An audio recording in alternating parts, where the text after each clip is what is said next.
My name is Michael Brady, and I'm a gameplay programmer working on The Last Spark, and I'm here to cover my magnetic boots mechanic and kind of explain how it works. So the magnetic boots itself relies on three different basically functions that need to happen in order for it to work. The first one is for the character to actually attach to the wall. The second is to handle the movement while attached to the wall. And then third, I need to have a way to detach from the wall and reset it back to, back to normal. So the way that I kind of accomplish this is for attaching to the wall.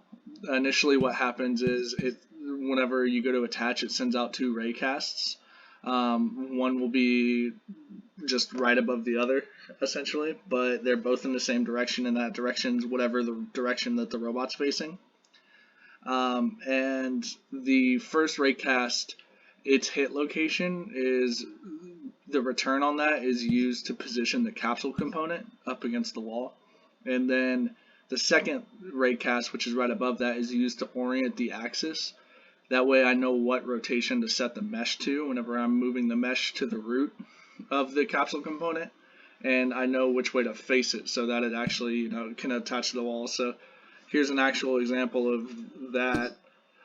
So you can see that the mesh actually is attaching in the same direction that it was facing, and it's already in position against the wall.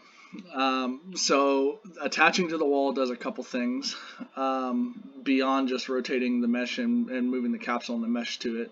It also disables traditional movement from our movement controller. And it sets the movement mode of the character to flight. So the way this kind of operates is essentially the character's flying, but they're being bound, like the limits of their flight is bound to the surface of the whatever they're walking on. And for the movement, I just had to redefine what basically the axis that you're moving on is, and then play the standard animations for walking or locomotion in this case. So in order to actually separate the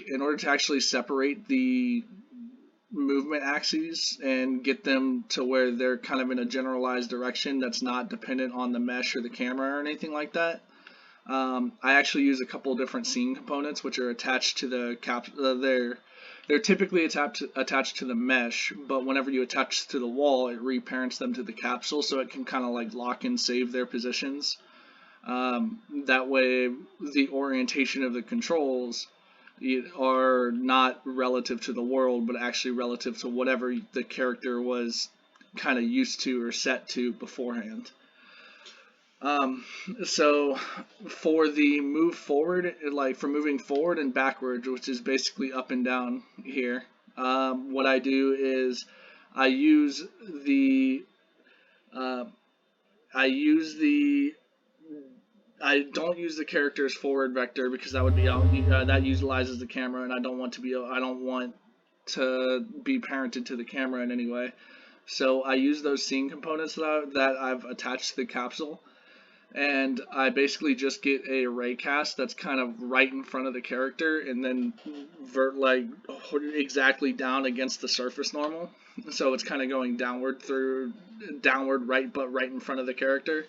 And that gives me, that touches the surface in front of the character and tells me whether or not basically the surface that I'm walking on is a magnetic surface. If it is a magnetic surface, then I can pass it on to the actual mesh movement part. But if not, then I can release using the release function.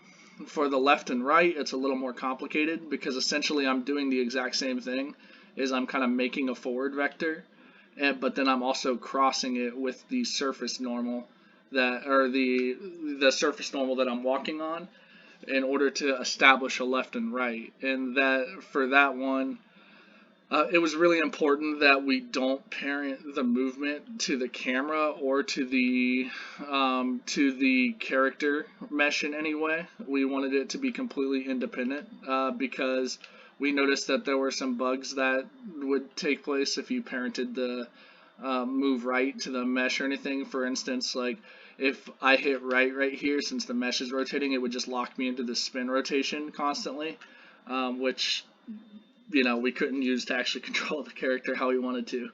So beyond that, um, essentially what I do is once I've determined a position is walkable, I do a linear interpretation of the mesh from its current position to that position that was set that I said was walkable. And that allows me to move it, and then we just play the character's locomotion animation, which lets us get that feeling of actual walking along it, even though realistically it's more that we're gliding along the surface. Um, let's see what else. I also use the release function in any case where you do not hit a magnetic surface. You just release and drop, and it returns back to normal. And I utilize that release function as well for the jump off the wall. Essentially, I make the impulse force equivalent to whatever the jump force was, so it allows us to simulate actually jumping off of a surface. You can see here that this method here does work on all these kind of weird shapes and anything, which is pretty neat. That kind of was the intention. And as far as the limitations of the system goes, it can go to negative angles, but there's a limit because of the shape of the capsule component that we have, to where since we are gliding, the capsule component will start. It's an oval, it's the same shape of the character, and the top of it will start getting pushed off of the wall, and then that will just cause the cast to miss, unfortunately. There is a solution that we're thinking of implementing, which would essentially allow us to reshape the capsule component into a sphere, and then instead of attaching the mesh at the root, we would attach it in the middle of the sphere. That way it would have the same uniform shape, and we could walk through and possibly go upside down. But for the purpose of our game, it doesn't seem like we really need to go beyond any angle greater than 30 degrees, negative 30 degrees. So that may just kind of be unnecessary anyway. But that's pretty much it for the magnetic boots. It's a pretty cool mechanic to work on. It's definitely been a test of the vector math, but I appreciate you taking the time to watch the video, and thanks.